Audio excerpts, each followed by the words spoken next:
Hi, everybody. Good evening and welcome to the Monday show. So, I hope this one finds you well wherever you are.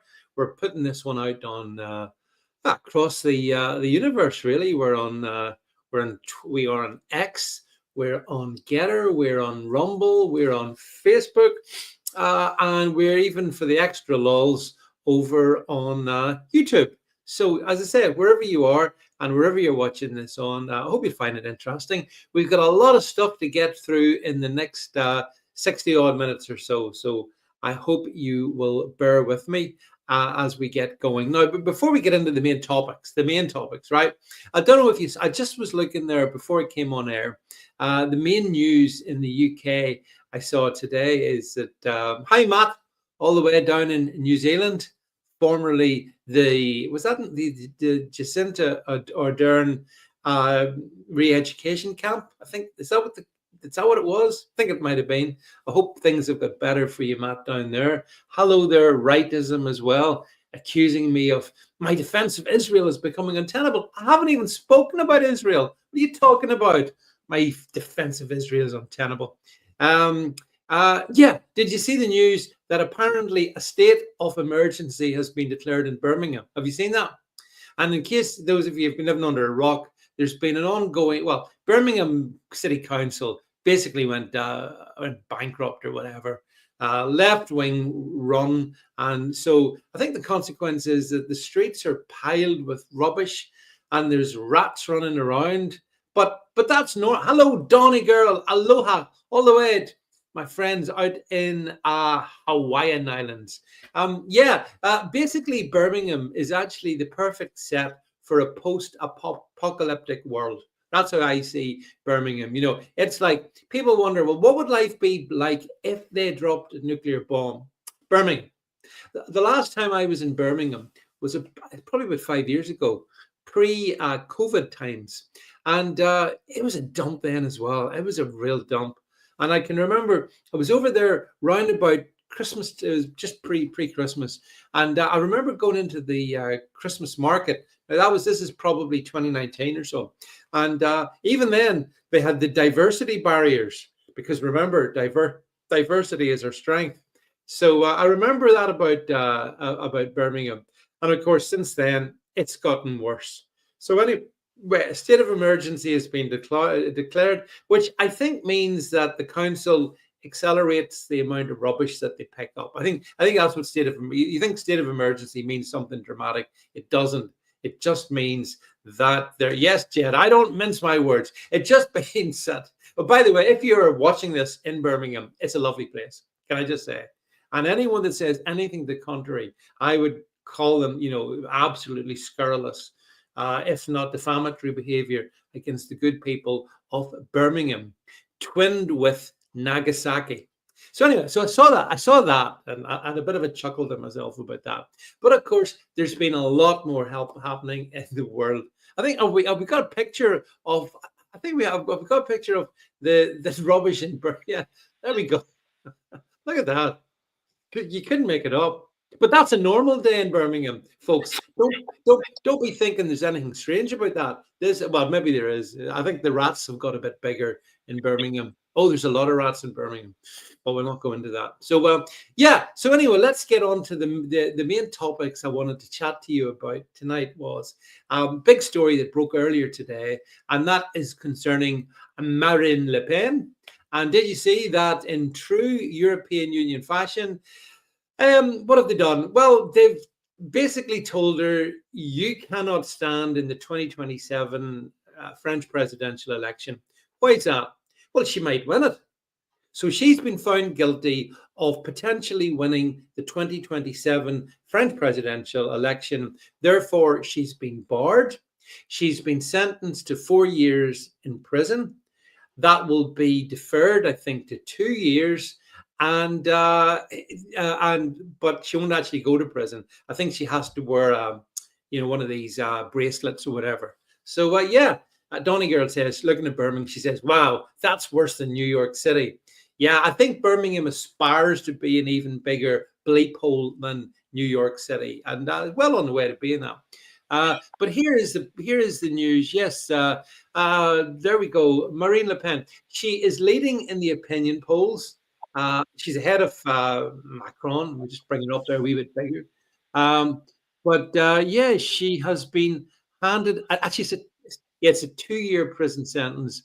But she didn't actually go to prison for 2 years. Anyway, what it means is here's the punchline, folks. The most popular politician in France, which the left wing media, the far left wing media called, she's far right. She's far right. No, she's not.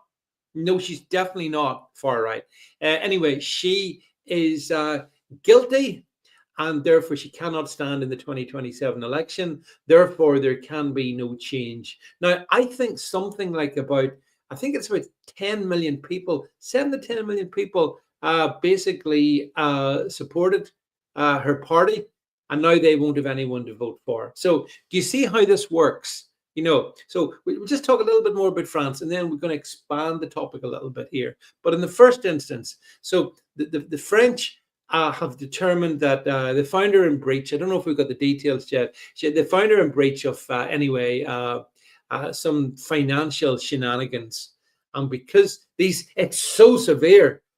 You can 10 of 7, not just her, but I think a number of her colleagues, they also can't stand. It's a terrible financial crime. And yet, not so many years ago in France, we had, what have we got here? Zelensky claims that, yeah, Marine Le Pen is accused of embezzling 4.2 million. Such insanity. She didn't, and is now persona non grata in the European political life. Mind you, as is pointed out, and I heard in Community News, Zelensky lost 100 million, and they love him. Oh, they love. We're going to get on to him actually in a minute. But hi, Chris Davies, my friend. Good to see you. They love Zelensky. Look, if Zelensky embezzles 100 billion, it's worth it. It's well worth it. But Marine Le Pen, she's going to have to go down. Interestingly enough, I was going to say that there have been other French individuals. I think a friend. I have it somewhere on my X feed today. Is it Christine Lagarde? The one who was found guilty. I think she was found guilty of also financial embezzlement by the French courts. But guess what? It's okay. She doesn't have to go to prison. She's head of the IMF now. Do you see how it works? Do you see how it works? So in France, yeah, there we go. Our good friend, IMF chief, convicted over, there she is, looking a wee bit dodgy on it, but didn't matter, didn't stop her career. She's risen to the highest. Christine Lagarde, the IMF chief, still the IMF chief, not a problem. Not a problem if you're involved in and convicted. Note the word, she was convicted over embezzlement, payout, financial shenanigans. She's super duper fine. Marine Le Pen, off to La Bastille with you. Now, in a way, I'd like to see Marine Le Pen locked up in a prison, because I seem to remember, and someone could remind me in this one, there was a time in French history when they locked people up in a certain prison, and that triggered a revolution, and there was tough times, because the French have a very passing relationship, I believe, with democracy. And I see it being said here that this will backfire in them. And, I really hope it does. I saw a video footage earlier today of it, like, absolutely, yeah, Chris Davis, 10 out of 10. It was La Bastille I'm talking about. Yeah. You think you want a revolution? Well, maybe France needs a revolution now, because hi, Top Cat, by the way, good to see you. If you look at what's going on in France, it's no wonder Marine Le Pen's so popular. She wants to stop immigration. She wants to defend French borders, and she wants to deport. And as you know, that's the number one crime in Europe. You're not allowed to do that. Definitely not. And so the European Union is basically closing down all voices that would consider that. So we've seen Giorgio Ceausescu in Romania basically being told you can't stand for election. We see in Estonia all kinds of shenanigans. Hello, JG Media. We see basically across the European piece, they're being told, listen, you can hold whatever views you want, so long as they are consistent with what we want. And what we want is open borders, as much migration as we decide, and zip it on everything else. That's basically where we are. That's where we are with the French and with the European Union. And, J.D. Vance, if you recall, when he spoke at the Munich Security Conference there about a month ago, roughly, and you remember JD talked about the fact that it seemed to him that the values of free speech and whatnot seemed to be disappearing in Europe. Well, hello. I mean, I did make sure that JD was copied in on one of my posts today. Maybe he'll see it. Maybe one of his minions will see it. And insofar as everything he said at that Munich Security Conference, which annoyed the Europeans so much, has absolutely been proven true. Proven true by the Europeans. Yes, Christy. I mean, first they try to smear you. Yes, then they'll find all kinds of scandals against you, and then they will use lawfare against you, and then, as Tommy Robinson's found out, they'll put you in jail. That's the way it works with the European Union.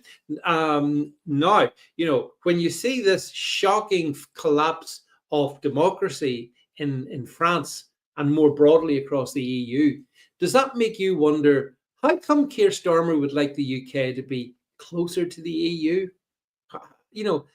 That's a bit weird, isn't it? So he would like us to be closer to a tyrannical, supranational, corrupt organization. I wonder why. I wonder what is it that appeals to Keir Starmer about the UK being once again, in whatever way, linked to this anti-democratic tyranny in Brussels. So I hope the French people rise up. I hope the French people, I can't believe they will take this one lying down. It is an abrogation of just the basic rights of freedom. I mean, you don't even have to agree with Marine Le Pen to understand that this is wrong. And, the trumped up financial charges, as I say, if you look at what Christine Lagarde got up to and many others, then you would recognize that in a way, it's a peculiarly French thing. French politics, and I've said this for a long time, is very, very corrupt. I mean, it's really, I know you think our politics in the UK or maybe in the States is dodgy, but I mean, you ain't seen nothing yet till you got yourself involved in French politics. And the French don't want a popular right-wing conservative leader in the form of Marine Le Pen. This is the Falls Guy says French contributions. The Eiffel Tower, yeah, French liberty, French fine wines, other things, and La Guillotine, yeah, Madame Guillotine. So yeah, that is pretty much where the French. The French contribution, that and surrendering. I think the French are very good at surrendering. So come on, give them a break. Just like I'm prepared to give the good people of Birmingham a break for the sort of people they vote into power, I'm prepared to give the French a break for voting a bunch of tyrants, which Macron is. Did you see him posing as a little mini Napoleon and inspecting the French National Guard or whatever it was earlier in the last 24 hours? That made me laugh as well. I mean, presumably he was on stilts. So he does lack a bit of height, but anyway, yeah, so Marine Le Pen, she is now basically been sent to the proverbial prison, and she won't be allowed to stand, and the French will be denied that choice. And if you don't like that, well, hey, what do you think the European Union's all about? So yeah, so that was the story happening across the channel today, and it does speak to a broader tyranny that the European Union is absolutely involved in. That's why, as I say, I do think, Chris Davies, I will talk about Mother's Day and Eid Mubarak in a minute, but Yeah, I mean, I just think that the European Union showing its true colors, absolute true colors, and this is what they do, as has been pointed out. They go after people if they don't like the person. They'll dig and dig and dig. They'll find something to get them on, and then they'll blow it all up, and then they'll convict them. And yeah, Donny girl, they're just proving to be absolute tyrants. Chris Davies says, I thought I'd be doing an Eid tribute tonight. Well, funny you should say that, Chris Davies, because brace yourself. I'm just going to do a quick change of outfit. And yeah, actually, I was over in a local shopping center earlier on this afternoon, and there was a guy like in full tribal, I don't know, somewhere from the tribal lands of Pakistan in a Vodafone shop. I watched him, full outfit, and that's in Northern Ireland. So isn't it interesting how quickly our society is changing, which is a really good intro to the thing I want to talk about now, which my good friend Chris has pointed out here, and that is, did you see? And this may not, those of you outside the UK may not have quite seen this, but yesterday was the end of Ramadan. And just in case anyone missed it, there was clearly a memo went out across the British establishment. Eid Mubarak marks the end of Ramadan. It's a glorious celebration, apparently, we were told.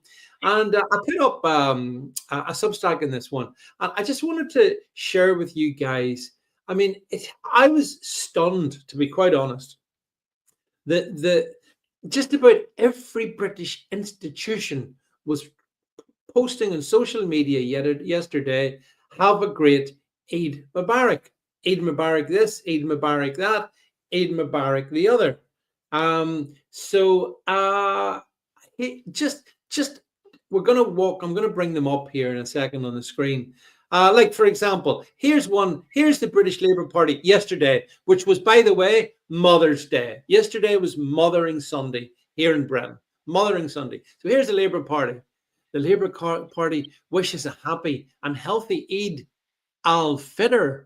Oh, I've got to get the full name in there. Brilliant. To all Muslims celebrating in the UK and around the world. And as you can see, lovely image of, if we can just bring it up here, we can scroll up. There you go. From all of us at the Labour Party. Isn't it lovely? Lovely image. But it just wasn't that. If it had been just that, then you might have been able to sort of excuse it. But oh no, this went all the way. So here's a couple of images here from other British government departments. I think this first one we're going to bring up. There you go. Lovely. This is from the Home Office. Yes. Eid Mubarak to all Muslims celebrating. There you go. In the UK and beyond. So please note that they're reaching out to Muslims around the world. That's what they're doing. There you go. There's the Islamic crescent, and it's a source of great joy and celebration. A high salty Republican rocker. Ramadan sounds like a Ram Jam song title. Ramadan Ding Dong. It's an old 1950s reference point. Yeah, so we saw that one. But there was more, because I think the Foreign Office also put out, there's so many of these. There we go. There's the Foreign Office. These are all, like, seriously, these are all departments of the British government. And almost in synchronicity, they started posting this stuff yesterday. It went on all day yesterday. If we can bring it up a bit, I think we also had, so all the government departments were wishing everyone a happy Eid. And here he is himself, Sir Keir, our beloved, glorious leader. And he says, he unfortunately, Keir was so busy doing this, he couldn't wish anybody a happy Mother's Day. He just was too busy. Some of you people don't get how busy this man is. He says, as the holy month of Ramadan ends, well, hang on a second, holy? I mean, is that the traditional British Christian view? It's a holy month. It's not a British Christian holy month, is it? It's a Muslim holy month, which is fine, but it's not one of our holy months. I wish Muslims in the UK and across the world a blessed and joyful Eid al-Fitr. Eid Mubarak. And if you thought, oh, well, Labour do rely on a particular demographic, so they're going to do this. This next one we're going to bring up here is from the British Army. This is the British Army. And here we go. Eid Mubarak. Today we celebrate Eid al-Fitr and honour the dedication of our Muslim personnel, their families and communities across the UK and beyond. And here's a lovely image. There you go. That, my friends watching this is the British Army 2025. Do you see it? Oh, but you can't say that. These people serve in uniform. I'm not saying that they don't, but what I'm saying is, what the hell business is it of the British Army if there's a particular religious festival? It should have nothing to do with them. Now, Donny girl, we actually, I don't know if I've captured in this one, but if we thought, well, that's the British Army. I don't know if there's more. I know that the royal family, the royal family were not going to be left out of this one here. How dare you? Nor University of Oxford. Look at that. University of Oxford, those gleaming spires of ancient education. Look at that lovely image. Eid Mubarak from Oxford University. Oxford University. Every institution in the British Isles captured.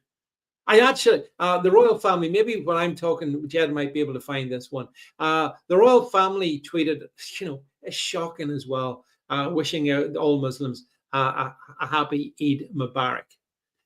So you really had right across the piece, if you go royal family Eid Mubarak, you will see that they were posting that out. But it wasn't just even them, the royal family. That is problematical. But we had football clubs, Liverpool, Rangers, Manchester United, Leeds, all Premier League football and Scottish football. Here we go. I think this is the royal family. Look at that.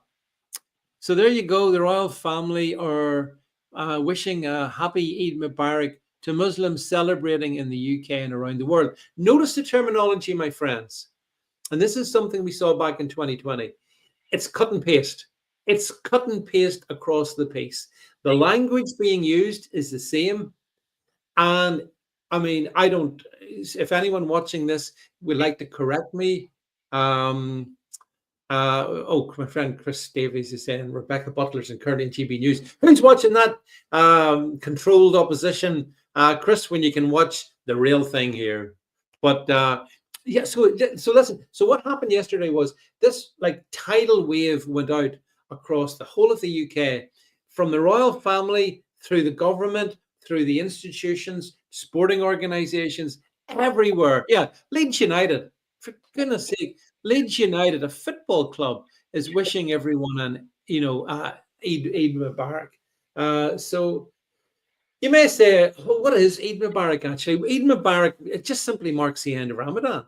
And the bit that I'm struggling with here is I'm not knocking the rights of Muslim people to celebrate their faith. It's absolutely fine. I have no issues with that. I do have a major issue with the entire British establishment joining in that celebration. And I don't believe it's, thanks, Chris. Well, Chris, you can have it on. Just turn the volume down. That's all. You can watch the lovely Rebecca. You don't have to hear her. So this was coordinated and synchronized yesterday. It absolutely was, because we learned that in 2020. The BBC were pushing it like mad. I don't know if you saw that. I didn't watch it, but the BBC, for the first time ever, actually at 10 o'clock this morning, apparently, ran Eid Mubarak celebration live on one of their channels. First time ever, BBC, 10 a.m. this morning. So isn't that weird? And, it's, yes, Northern Monkey, and good to see you as well, and Salty there. It's lockstep. I think that's it there. Yeah, there we go. The BBC first ever Eid service on Monday morning. BBC will be broadcasting the Eid al-Fitr prayers live for the first time ever from Bradford Mosque. We sent our Bradford New Voices Humaira Balm along to see the preparations. Eid al-Fitr is a celebration that comes at the end of the month of Ramadan, and it's known as breaking of the fast. And this year, the Bradford Central Mosque are hosting something really special, and I'm here to find out more about it. This year, the BBC will be broadcasting live on the day itself. It'll show the morning service of worship, but also how much the event means to the community. I'm meeting with the mosque's imam, who'll be leading the service on the day. Assalamu alaikum, Sheikh. Assalamu alaikum. How are you? I'm fine, thank you. Welcome to the mosque. This looks absolutely beautiful, the stained glass. Sheikh, I cannot ignore up there. It's absolutely beautiful. Can you tell me about the dome? Yeah, so it's something that's Okay, that's enough. That's enough. More than enough, actually. Yeah, but there you go, Bradford. I thought it might have been in, Karachi or Lahore, but no, apparently it's Bradford. But at this point in time, is there a difference? I'm not sure that there is much of a difference. And you saw there that the BBC 100% behind this one, really enthusiastic. And so there's been this massive wave of enthusiasm for Eid Mubarak across the British establishment. Now, maybe if I know I've got American friends watching this, I mean, I don't know I don't detect this having happened in the same way in the United States. I did see, Jen says, why did they pick a woman when she would be at the back of the room, or even absolutely right? I am sure, I assume there would have been a separate room for the ladies because of the way things work, but BBC don't want to tell us about that. The BBC are propagandizing and advocating for the joys of Eid Mubarak. And yet, only 6% of people in this country actually follow the Islamic faith. The absolute majority follow the Christian faith. I don't recall the BBC giving us full-on Christian endorsements at Easter, at Christmas. I don't recall that. Do you? No. We can't. No. Well, and if they did, it would be the most economical nonsense that you could imagine. With Justin Welby or someone like that presiding over a washed-out, degenerated form of Christianity. No, this was something else that happened yesterday, and I think it's important that we call it out. Northern Monkey says last time we went to Bradford was to see David Hockney exhibitions. The times they are changing. Yeah, I'm not sure that David Hockney would necessarily get the best welcome in Bradford. And of course, we should remember that Bradford is one of these areas where we have the grooming gangs. Now, I do want to just say this when it comes into my head. I wanted a word of congratulations to Rupert Lowe, who set up a crowdfunder to have a proper, thorough public investigation into the grooming gangs that operated in Bradford and many of these other English towns and cities. And that was only set up towards the back end of last week. And I say it's got brilliantly, over £405,000. I think the target is £500,000. And I know some of the things involved behind this. And this is going to be a very, very thorough investigation into Bradford and other places. So whilst the BBC are going to Bradford to tell us the joys of Eid Mubarak, there'll be other people in Bradford who won't quite be so joyful. And maybe, just maybe, this inquiry will make a difference. Chris says it'll get tied up in litigation. I think the way they're trying to construct it, Chris, is that maybe not so much. I think it's more about getting facts and information out there. We know we've got a state that covers up. Let's be honest about it. We all know that. We know there's been a massive cover up. So the establishment itself will undoubtedly try to do that. But I think this is a good idea that Rupert Lowe is doing. Nigel Farage had promised to do it in January. Nothing happened. Rupert's doing it. As I say, I'm aware of stuff happening, and it should be, if nothing else, Chris Davies, it will give the victims of the grooming gangs, the rape gangs in places like Bradford and Rotherham and all the other places, it'll give them a voice where they can actually say all that they want to say and get out some of the hurt. Salty says here, we retain pockets of similar Muslim pockets of dominant influence, such as areas in Michigan. Yeah, shocking to see the way Michigan Michigan is gone, really. It's really, really shocking. But then that's the way big chunks of the UK has gone as well. And see, that's what bothers me so much about what we saw yesterday. Just if you closed your eyes, let's be honest, if you closed your eyes yesterday and then opened them and just looked at what was going out in social media, you would be forgiven for thinking that the United Kingdom had ceased to be a Christian country and was now an Islamic country. You would think that. And I asked the question, and maybe anyone watching this can try and drop me an answer. Who organized it? Because, as I say, it was copy-paste. It was lockstep yesterday. And it was on the topic of Eid Mubarak. So somebody, some entity organized this, coordinated this. They got the royals in, they got the sporting organizations in, and obviously all the politicians were in it. Who do you think organized that? I mean, I'm thinking that sort of stuff has to come from government, within government, at the heart of government, at the heart of Labour. This has been worked upon. And yesterday you saw the outward and visible manifestation of it. I think, at least that's what I think we were looking at yesterday. And could be Soros money as well, entirely possible. But, the fact is that I think this was driven by Labour. If you cast your mind back 12 months to 2024, this time, there was nothing like this. Now, the Conservatives, bad and all as they are, and they are bad, they were in government. 12 months later, Labour's in government. And you've just seen the biggest British official celebration of Eid Mubarak that has ever taken place. You've just seen it.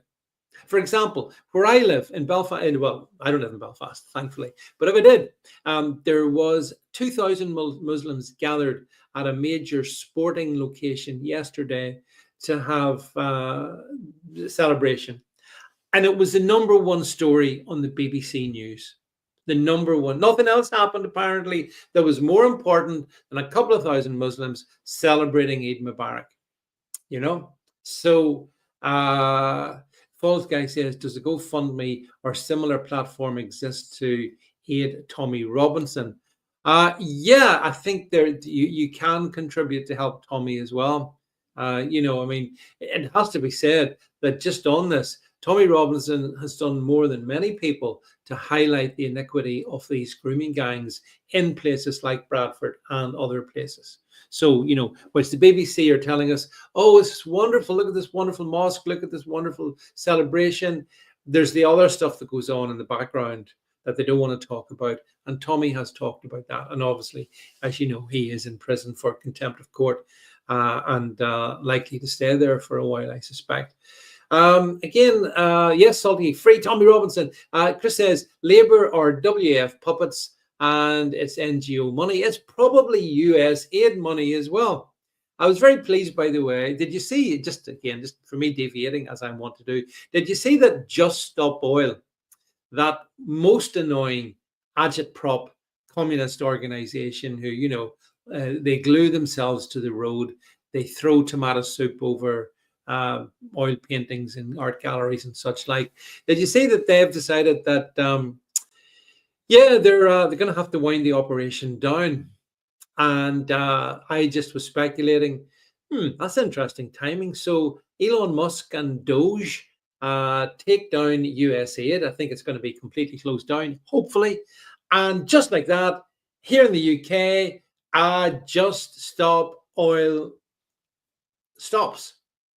So I was delighted to see Just Stop Oil. Jed, are you sad that Just Stop Oil is stopping? Because you could continue to demonstrate as well. But so I thought that was an interesting coincidence. It is, and it actually speaks to the point that there's a lot of money floating around, holding up so many of these organizations. At the moment in London, on the London Underground and in billboards around the city, there's all these anti-Elon Musk posters coming up that are suddenly popping up. Who do you think's funding that then? Who do you think is funding all of that? And this is where, of course, I think USAID / Open Society / Soros, all of that is funding. And, you can't stop it all. But I think where Elon Musk does deserve, 3 cheers, is that Doge is stopping a significant amount of it. So when people like me, in my small, humble way, try to do stuff, I mean, I'm not sitting with, a budget of a couple of $100,000 where you can really make things done publicly. I don't have that. But these other people have it. And I always wondered, how come the lefties, these extreme lefties, how can they can afford to do all this stuff? Well, thanks to Elon Musk and his team, we know. And by the way, there's a really good interview that the Elon and the Doge guys did over on Fox with Brett Baer, I think he's called. And it was really, really interesting. Northern Monkey, you're right. There's nothing organic about any of this stuff. It's really well organized. And there's nothing organic about some of the people who pop up on BBC Question Time, for example, masquerading as, men of the people. And all of a sudden their profile's just there. It's interesting who the BBC profiles. It's interesting who the BBC completely ignores, isn't it? So yeah, bus shelters as well. Yeah, billboards, bus shelters, underground, horrible, horrible stuff that they're putting up. And I feel bad for Elon Musk. I'll be honest. I think Elon, no one's saying Elon Musk is perfect. I'm not. But what I'm saying is on the X platform, we have a pretty good opportunity to speak our minds. I do. And I think he's done a lot of good with Starlink. I mean, if you think that's not, for example, and we're going to come on to Ukraine in a moment, were it not for Starlink, he would be, they'd be in all kinds of trouble. Donny Girl, you're right. There's another group called Indivisible that have chapters all over it. Yes, indeed. That is very much linked to this. But I think they're all linked together. And so if you stop the money, you know the way we always say, follow the money. Well, here's a better idea. Stop the money. Turn the money tap off. And all of a sudden, very quickly, you see all kinds of things happening. Chris Davies, who's got an eagle eye, says, what are those two trigonometry grifters getting on Joe Rogan? I don't know. I'm waiting for Joe to give me a call, Chris. What can I say? But yeah, trigonometry. Yeah, I got issues there as well. That's the problem, you say, but yeah, I don't know why they're on Joe Rogan. Although Joe Rogan, there's a very recent good Joe Rogan, which I've got to be careful about this one because we're on YouTube. But anyway, Joe Rogan did an interview with Suzanne Humphreys, which I've listened to, on the issue of vaccines. I'm not going to say more than that because I know how YouTube is, but you should check out Joe Rogan and Suzanne Humphreys, MD, on the topic of vaccines. It's fascinating, and I thoroughly enjoyed that one. But I don't think I'll be watching the trigonometry boys. No, I don't think so. I think it's not one for me. So look, moving on then. So talked about all of that. A little bit of good news that came out there about 4 o'clock this afternoon. If you don't know if you saw it, and it's that the two-tier justice system we have, where the sentencing commission had determined that if you are from an ethnic minority or from a particular religious group, or you're a member of the LGBT community, you would get pre-sentencing guidance to the judge, which would probably mean you get off in a less. You would get a lesser sentence. That would not apply to straight white men. Well, this guy who's on screen here, Robert Jenrick, who I think should be the leader of the Conservatives. Anyway, he announced about 4 o'clock that the Sentencing Council's decision to suspend their two-tiered guidelines is a victory for common sense. I agree with that, actually. And I don't know if we can maybe we can play a wee bit of this. This is Robert talking. I think it's fair enough what he has to say. Let's listen to him. News just in. The Sentencing Council have just announced that they are suspending their two-tier sentencing guidelines. The guidelines that we revealed and which would have discriminated against men, against white people, against Christians. Now, we launched a legal action against the Sentencing Council, and we gave them until 5 p.m. today to respond, or else we would have gone to the High Court and sought an injunction. Now, we'll never know for certain, but we were told we had a very high chance of success, and the Sentencing Council announced their decision at 5 p.m. today. Thank you to everyone across the country who supported our campaign and who believed, like us, that equality before the law is a principle that is worth defending. Now, there are still instances of two-tier justice, and so I will keep fighting against them.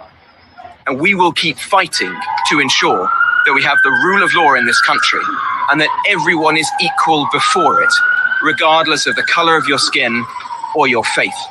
That is a battle worth fighting. News just in. Right. So news just in, we've heard it. So there we go. Robert Jenrick pointing out that the Sentencing Commission backed off on what they had planned to do tomorrow. So I think that's good. That's welcome news. It's been asked here of me, who the hell gave the Sentencing Commission so much power? I'll tell you who. 2010, Gordon Brown. Tony Blair, Gordon Brown. As the last Labour government was going out, the Sentencing Commission came in. And if you actually choose to have a look at the people on the Sentencing Commission, you would not be in the least surprised that they would come out with this kind of two-tier woke nonsense. So I'd like to see the Sentencing Commission abolished. I see it doesn't. I don't believe it has any role to play. It shouldn't have any role.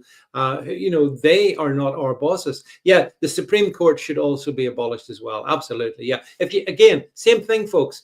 The Supreme Court, Sentencing Commission. These are all creatures created by Tony Blair's administration for damn good reason, to bring about the slow-mo destruction of the United Kingdom and the transfer of powers essentially away from politics, really, to these unelected quangos, staffed full of the most woke people you could imagine. We don't have time to go into the Sentencing Commission, the individuals within it, but I'm sure you could do your homework and you would find that the people on it are exactly the sort of people you would expect to be on the Sentencing Commission. So, but anyway, that was a bit of good news. The final topic I wanted to turn to tonight is Ukraine and Russia. I did put this. I like the cartoon in this.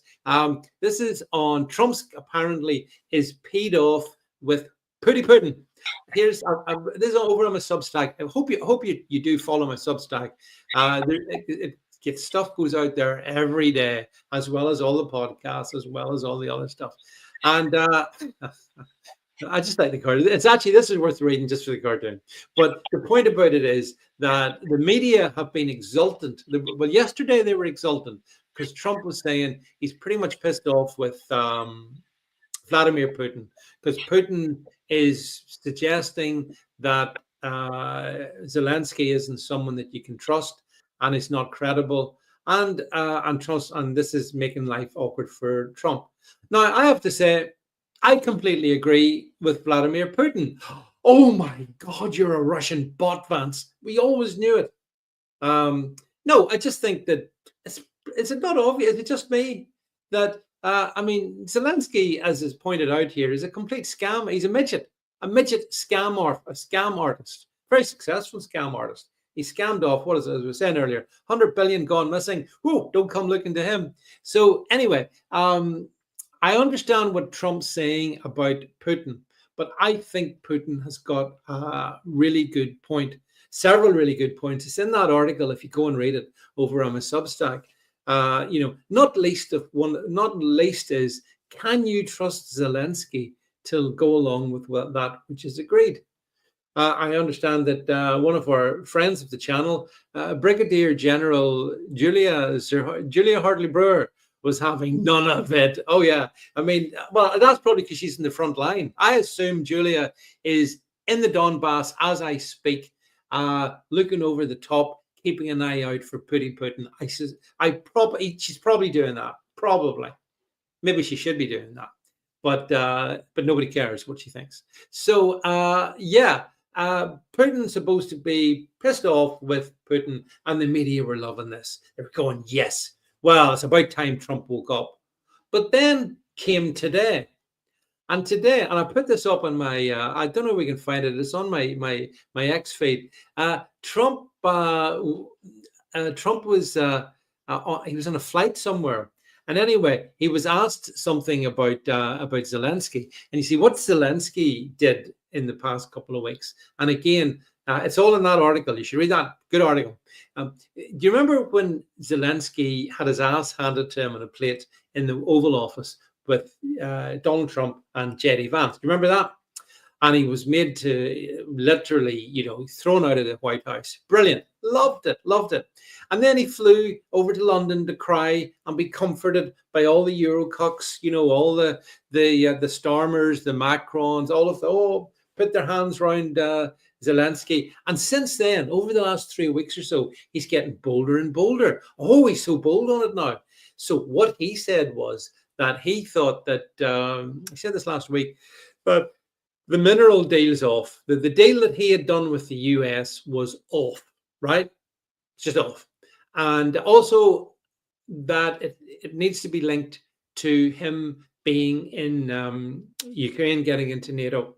So anyway, hang on a second. So you're now saying that there isn't a deal, and you're saying that if there is going to be a deal, then you're going to have to get into NATO. So anyway, Donald Trump was interviewed about this on a flight, and his response was really quite entertaining. Trump basically said in his own inimitable fashion, I don't know if we're going to be able to find it or not, but somewhere buried in the labyrinth and twists and turns of my after that chat, that if Zelensky's trying to reverse out of this one, he's in big trouble. Trump's words, not mine. He's in big trouble if he's trying to renege on the agreement that he had done with the US. Now, when you consider Donald Trump's the guy who wrote The Art of the Deal. Yeah, we all accept that. What you don't do with Donald Trump is you don't do a deal and then, like Zelensky said, yeah, maybe I did it. Maybe we have to change things. No, you don't do that. You can't do that with Donald Trump. Or if you do, you're going to be in big trouble. You're going to be in really big trouble. And Donald Trump made it clear in this little clip when he was in, as I say, on this flight. He made it clear that the deal will have to be for minerals and rare earth. That's the deal he's talking about. That deal has to be honored by Zelensky. And Zelensky knows fine rightly there's no way he's getting into NATO. So Donald Trump made those 2 points. So all of a sudden, the media who were just going yesterday, yeah, give it to pow, give it to him, Trump, take that Putin down. All of a sudden, they're crying because Trump also turned around and had a go at Zelensky. And this is the art of the deal. This is anyone who's done any kind of serious negotiation understands what Donald Trump's doing. What you're doing is you want to come to a conclusion, but it means that if you're in a negotiation with two other parties, basically both parties has to get a cuff around the ear. As simple as that. That's basically what Donald Trump recognized, and that's what he's done. So yesterday, Putin got a few harsh words, but today, the glorious little dwarf in Kiev, and I point out it's Kiev, not Kyiv.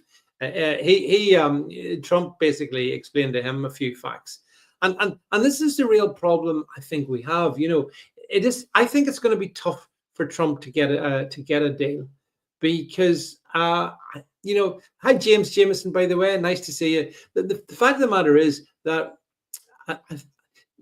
whenever Zelensky was in the States, you could manage him.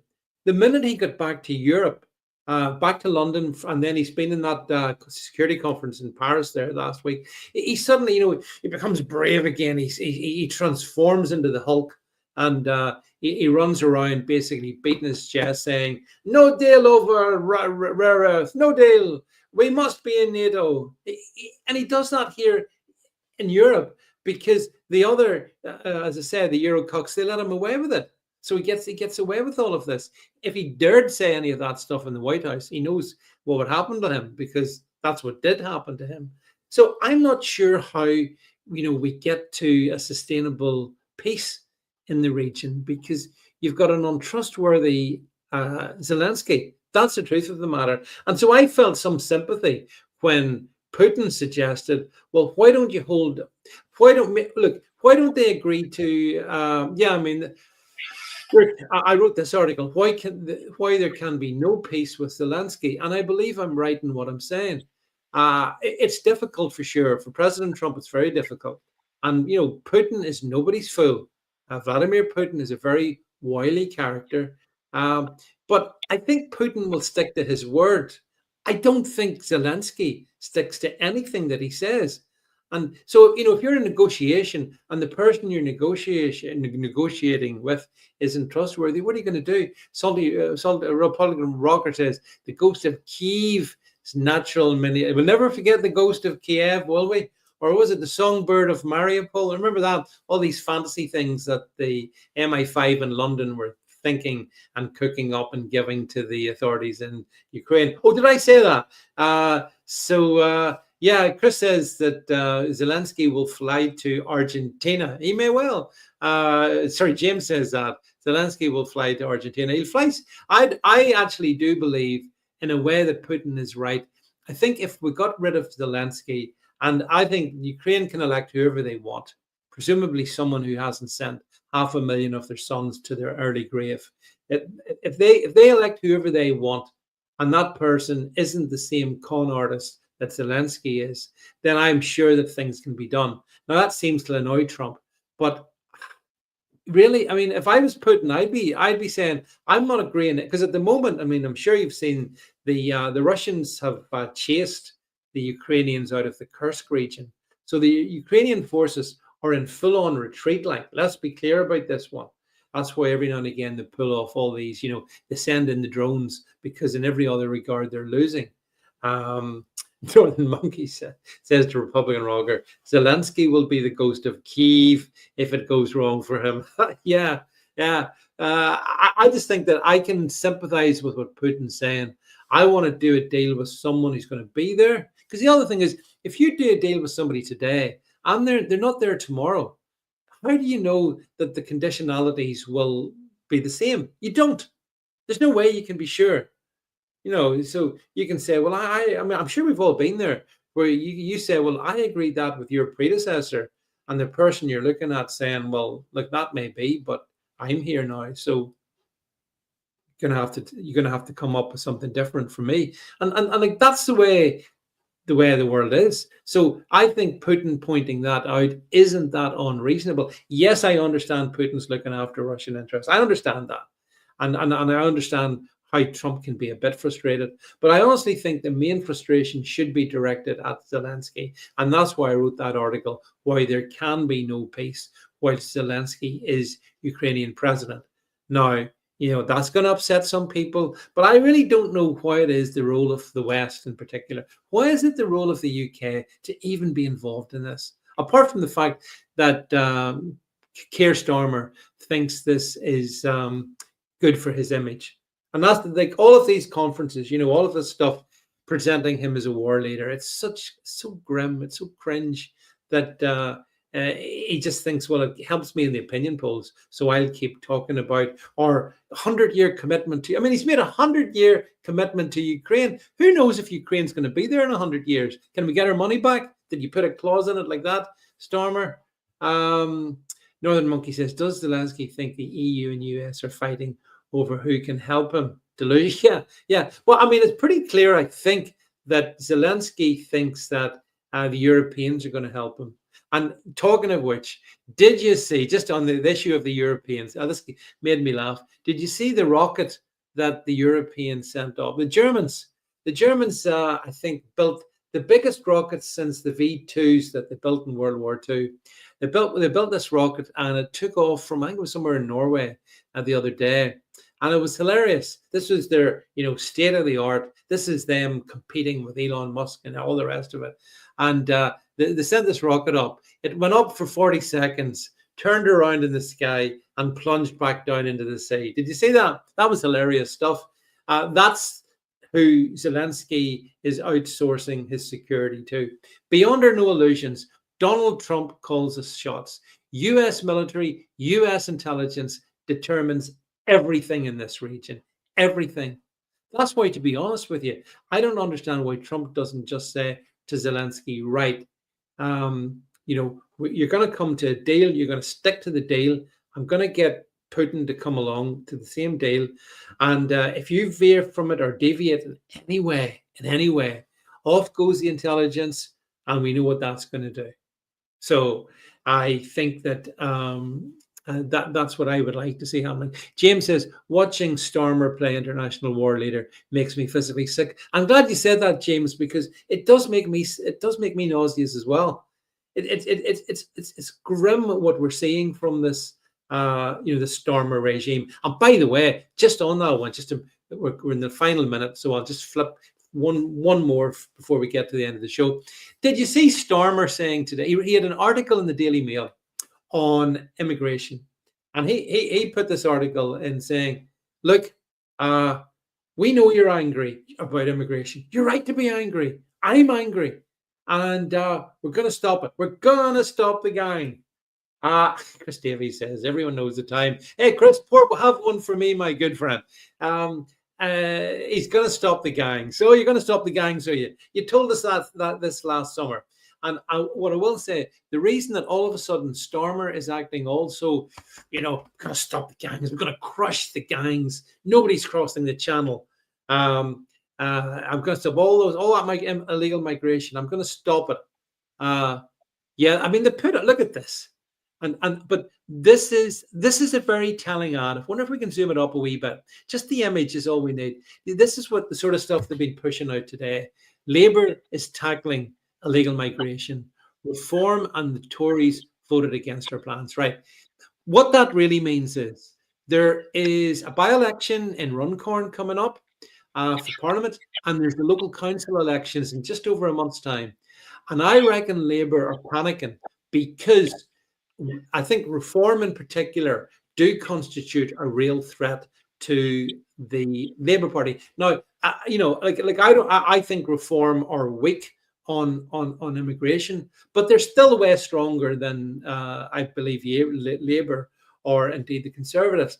But whatever, doesn't matter what I think. Labour obviously think there's a threat there. So what they've done is they've told Starmer, you go out there, beat your chest, you tell everyone that we're taking immigration really seriously. Yvette Cooper, she's not to be. And I think maybe we've got a clip of Starmer talking. This is always worth a laugh. And let's see if we can play Starmer cosplaying as if he's interested in our security. Where is it? Oh, we're nearly there. I am. Said its entire approach to international collaboration, and it's beginning to bear fruit.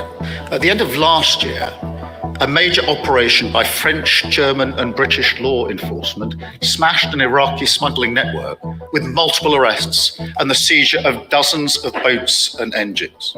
In Amsterdam, a man was arrested on suspicion of supplying hundreds of small boat parts to people smugglers. That was a joint operation by our National Crime Agency, together with Dutch and Belgian police. We're also working upstream to address factors that drive people towards small boats in the first place.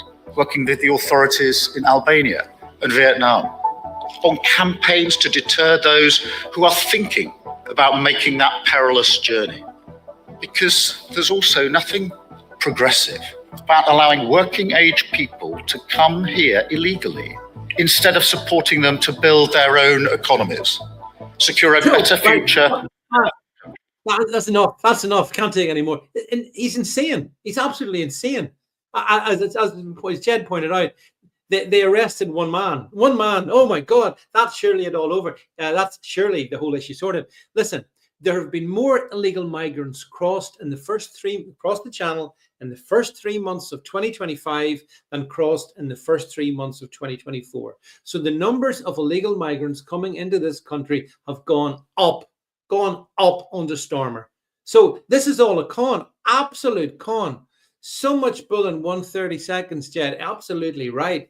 And you know, it's as James Jameson says, Starmer's talking about they've interrupted the gangs in Iraq with boats. You got boats in the desert. That's interesting. I mean, this is all just hot air from Starmer. He knows that a lot of British people are very concerned about the whole matter of illegal migration. The Tories failed us on it. He got elected on the back of that, and he said that he would do something different. The one thing we can be confident is, well, we know, it's a fact. There's more of them coming in 25 than there was in 24. We just know that's the government's own information. And that's probably only half of the number who get here. And of course, when they do get here anyway, none of them are going to be deported. The ones that Starmer keeps putting out this stuff, oh, we've deported this, that, and the other numbers of these illegals. They've volunteered to. They've accepted a payoff to go back to wherever they came. So there you have it, my friends. It's a crazy political time we have. We have so many different issues happening in the world, and it is hard to cover them all and to give it justice. But the one thing that sort of strikes me is that we have to be alert to the phenomena of lockstep in the media, where the media just tell you the same thing repeatedly, wash and rinse and repeat. And the one function of the alternative media and the stuff that I'm trying to do here is to give you a consistently contrarian view to that, so that never go full Starmer. To try and challenge and to try and push back against it. So, that's certainly what I try to do. It's done every day on the podcast channel. It's done every day on the Substack channel. It's done every day on the X platform. And anyway, I hope you've enjoyed this. Next Monday night, I do have a special guest joining me. We're going to talk about a dissident midwife, and we're going to hear some of the stuff that goes on in the background in the NHS that the NHS doesn't want you to know about. So we will be discussing that in some detail next Monday evening. So I hope you'll find that interesting. But look, from Jed and myself for tonight, that's it. Catch you soon, and bye.